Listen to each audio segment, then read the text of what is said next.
Salom do'stlar, demak sizlar bilan ushbu videoyimizda CryptoSense dasturi haqida, ya'niki telefondagi ilova haqida gaplashib o'tamiz. Ushbu dasturimizda biz o'yin o'ynab pul ishlashimiz mumkin ekan va biz sarmoyasiz ushbu dasturimizda qancha pul ishlashimiz mumkinligi to'g'risida sizlar bilan hozir birgalikda ko'rib chiqamiz. Ushbu CryptoSense dasturini Play Marketdan yuklab olishingiz mumkin va ushbu dasturimizni ustiga bosib, ro'yxatdan o'tib kirib olishimizga to'g'ri keladi. Ro'yxatdan o'tib olish uchun esa birinchi navbatda kirgan vaqtingizda mana shu holatda oyna ochiladi va siz pastda ikkita joyga galочкani qo'yib, shundan so'ng продолжить через Google tugmasini bosib, o'zingizni biron bir gmailingizni tanlab hisobingizga kirib olishingiz mumkin bo'ladi. Demak, men hisobimga kirib olganman va hisobga kirganimizda mana shu holatda Demak, ushbu hisobimizga kirib olganimizdan so'ng yuqorida balansimiz mavjud. Demak, u вас есть 1048 sent yozib qo'yilgan. Demak, bu 1048 sentni ishlab bo'ldim va ushbu joyda 3 ta o'yinimiz mavjud. Demak, Flip Sense degani biz o'xshash kartalarni ochib, bir-biriga moslarini tanlab chiqishimizga to'g'ri keladigan o'yin. Ikkinchisi Sliding Sense, ya'niki bitta karta bo'laklarga bo'lingan bo'ladi. Siz u bo'laklarni bitta butun qilib yig'ishingiz kerak bo'ladi. Uchinchisi esa Calculus Fest yozib qo'yilgan, ya'niki agar matematikani yaxshi biladigan bo'lsangiz, shunchaki oddiy hisob-kitoblar borgan sari murakkablashib boradi. Ya'niki arifmetik amallarni natijasini topishingiz kerak bo'ladi. Demak, birinchisi bilan uchinchisi yaxshi ekan ochko yig'ish uchun. Demak, har bir o'yinda 120, 130 ochko yig'ildi, ya'niki sens yig'ildi va menda hozir 1048 sens bor va yuqoridagi o'zimizni profilimizni ustiga bosamiz. Yuqorida o'ng burchakda S harfi turibdi. Meni profilim, sizlarning ham o'zingizni profilingiz turgan bo'ladi. Va ushbu joyda biz kriptovalyuta deb yozib qo'yilgan birinchi bo'limga bosamiz.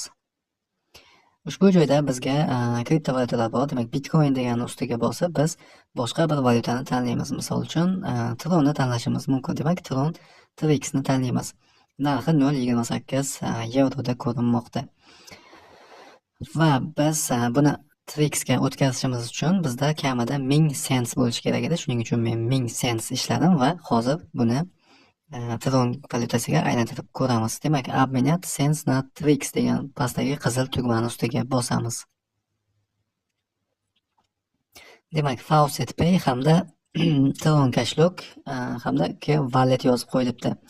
Demak, biz uchalasidan bittasiga chiqarishimiz mumkin. Demak, Faucet Pay email adresimizni yozishimiz ham mumkin yoki bo'lmasam Cashlogni ustiga bosadigan bo'lsak, o'zimizni Tron Cashlogimizni yozishimiz kerak bo'ladi. Demak, TRK20 manzilimizni olib kelib qo'yishimizga to'g'ri keladi. Bizda 1048 sentimiz mavjud. Va количествосida bizga demak 0.03 TRX hisobimizga kelib tushar ekan. Сначала вам нужно добавить адрес Cashlog deb yozmoqda. Demak, biz taxminan hozir men 10-15 daqiqa vaqt sarfladim va ushbu 1000 sentni yig'ib bo'ldim. Demak, bu 0.03 TRX ga teng bo'lar ekan. Buni endi summasini ko'ramiz, necha pulga to'g'ri keladi. Demak, 0.03 TRX bo'lmoqda. Bu 115 so'm.